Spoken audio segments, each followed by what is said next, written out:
कधी विचार केलाय की आपण जी औषधं घेतो ती इतकी सुरक्षित आणि उच्च दर्जाची कशी काय असतात? याची खात्री कोण करतं? खरं तर यामागे एक जागतिक आराखडा काम करतो. एक अशी प्रणाली जी आपल्या सगळ्यांच्या आरोग्याचं रक्षण करते. आणि आज आपण याच आराखड्याबद्दल बोलणार आहोत. ICH-Q10.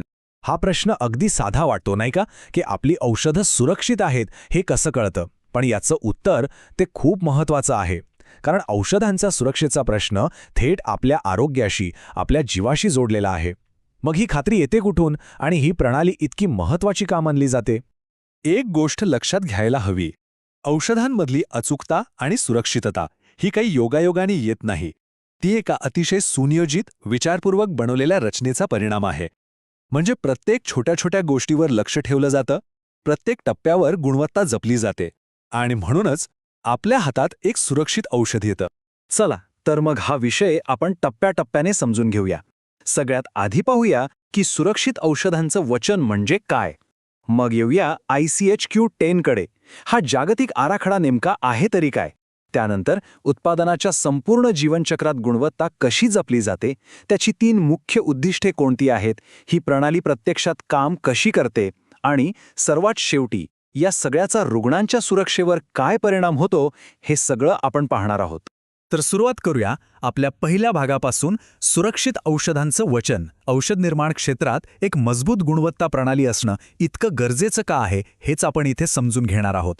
बघा, कोणत्याही फार्मास्युटिकल क्वालिटी सिस्टमची 3 मुख्य उद्दिष्टे असतात. पहिलं, जे उत्पादन बनवलं आहे ते त्याच्या ठरवलेल्या कामासाठी, त्याच्या वापरासाठी अगदी योग्य आहे याची खात्री करणं. दुसरं, जे काही कायदेशीर नियम आहेत त्या सगळ्यांचं पालन करणं. आणि तिसरं, जे सर्वात महत्त्वाचं आहे, रुग्णांना अपुऱ्या सुरक्षिततेमुळे, गुणवत्तेमुळे किंवा औषध प्रभावी नसल्यामुळे कोणताही धोका पोहोचता कामा नये. ही जणू काही 3 वचनं आहेत जी कधीही मोडता येत नाहीत. आता वळूया आपल्या मुख्य विषयाकडे. ICH-Q10 एक जागतिक आराखडा. हे औषध गुणवत्तेसाठीची एक आंतरराष्ट्रीय पातळीवर स्वीकारलेली प्रमाण प्रणाली आहे. सोप्या शब्दात सांगायचं तर हे एक असं मॉडेल आहे जे जगभरातल्या औषध कंपन्यांना मार्गदर्शन करतं. पण थांबा, ICH-Q10 समजून घेण्याआधी एक संकल्पना स्पष्ट करूया. ती म्हणजे फार्मास्युटिकल क्वालिटी सिस्टम किंवा PQS. हे आहे तरी काय? अगदी सोप्या भाषेत सांगायचं तर ही एक अशी मॅनेजमेंट सिस्टम आहे जी कोणत्याही फार्मा कंपनीला गुणवत्तेच्या बाबतीत योग्य दिशा दाखवते आणि त्यावर नियंत्रण ठेवते. ओके, मग ICH-Q10 म्हणजे काय? तर हीच ती सिस्टीम म्हणजे PQS बनवण्यासाठीचं एक सर्वसमावेशक आणि प्रभावी मॉडेल आहे. हा एक प्रकारचा आराखडा आहे. हा आराखडा ISOच्या संकल्पनांवर आधारित आहे. त्यात GMP म्हणजेच गुड मॅन्युफॅक्चरिंग प्रॅक्टिसेसचे नियम पण आहेत आणि हे ICH-Q8 आणि Q9 या इतर मार्गदर्शक तत्वांना पूरक ठरतं. थोडक्यात सांगायचं तर हीच आहे ती औषध सुरक्षेची जागतिक ब्लूप्रिंट. इथे एक गोष्ट लक्षात ठेवणं खूप महत्त्वाचं आहे. ICH-Q10 हे काही नवीन नियम तयार करत नाही किंवा जुन्या नियमांची जागा घेत नाही. उलट ते सध्याच्या नियमांना म्हणजे GMPला अधिक मजबूत करतं. याला आपण असं समजू शकतो, समजा Q10 हे घराचं संपूर्ण ब्लूप्रिंट आहे, तर Q8 हे त्या घरातल्या प्रत्येक खोलीचं डिझाईन कसं असावं हे ठरवायला मदत करतं. आणि Q9 हे घरात कुठे काही धोका तर नाही ना हे तपासण्यासारखं आहे. म्हणजे बघा, उद्देश नवीन नियम बनवणं नाही, तर जे नियम आहेत त्यांनाच अधिक प्रभावीपणे लागू करणं आहे. आता येतोय एक खूप महत्त्वाचा मुद्दा. ICH-Q10चं वैशिष्ट्य हे आहे की ते फक्त औषध बनवण्यावर लक्ष केंद्रित करत नाही, तर त्याच्या संपूर्ण जीवनचक्रावर लक्ष ठेवतं. म्हणजे अगदी औषधाच्या कल्पनेपासून ते बाजारात येऊन आणि अगदी उत्पादन बंद होईपर्यंत प्रत्येक टप्प्यावर गुणवत्ता जपली जाते.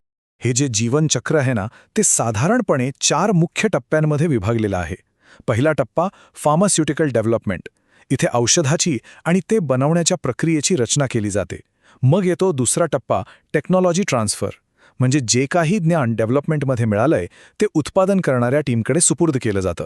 तिसरा टप्पा म्हणजे कमर्शियल मॅन्युफॅक्चरिंग, जिथे मोठ्या प्रमाणावर उत्पादन, नियंत्रण आणि वितरण होतं. आणि शेवटचा चौथा टप्पा आहे प्रॉडक्ट डिस्कंटिन्युएशन. म्हणजे जेव्हा उत्पादन बंद करायचं असेल तेव्हा तो शेवटचा टप्पा सांभाळणं. आणि ICH-Q10 या प्रत्येक टप्प्यावर गुणवत्तेवर नियंत्रण ठेवते. बरं, मग या संपूर्ण जीवनचक्रात गुणवत्ता जपण्यासाठी ICH-Q10 नेमकं कोणत्या पायावर उभा आहे? तर उत्तर आहे 3 मुख्य उद्दिष्टे. हीच 3 उद्दिष्टे आहेत जी या संपूर्ण प्रणालीला योग्य दिशा देतात. अगदी बरोबर, फक्त 3.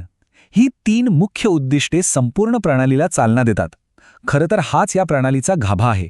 चला मग ती एक एक करून पाहूया. पहिलं उद्दिष्ट आहे प्रॉडक्ट रिअलायझेशन साध्य करणं.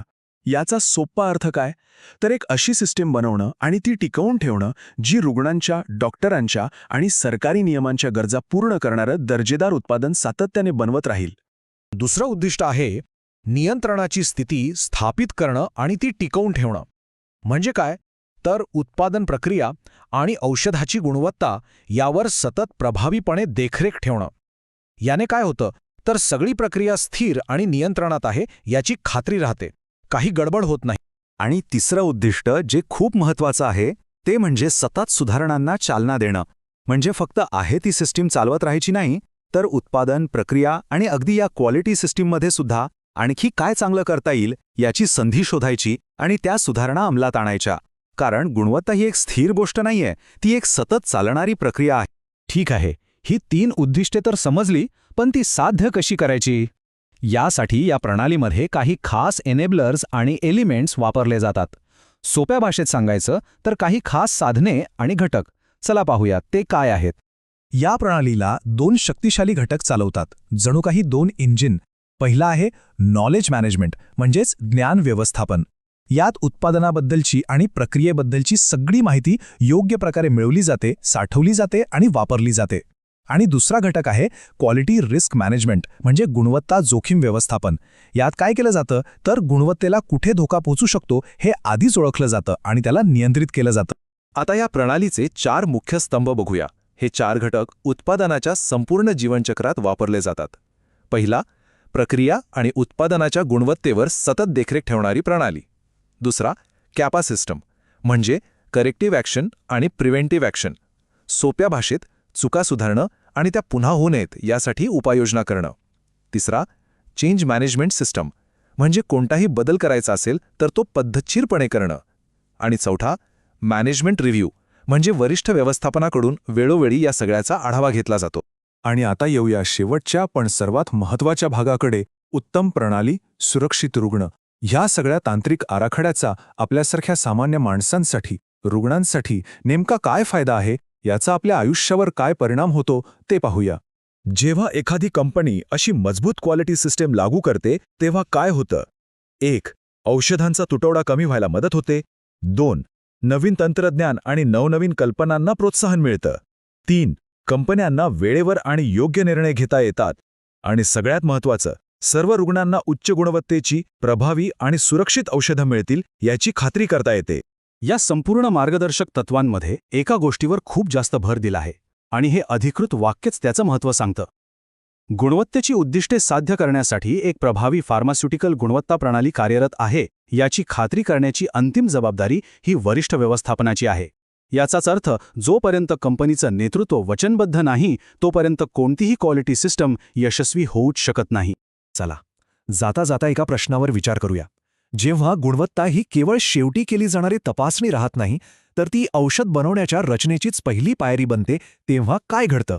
खरं तर ICH-Q10 ने नेमका हाच विचार प्रत्यक्षात आणला आहे.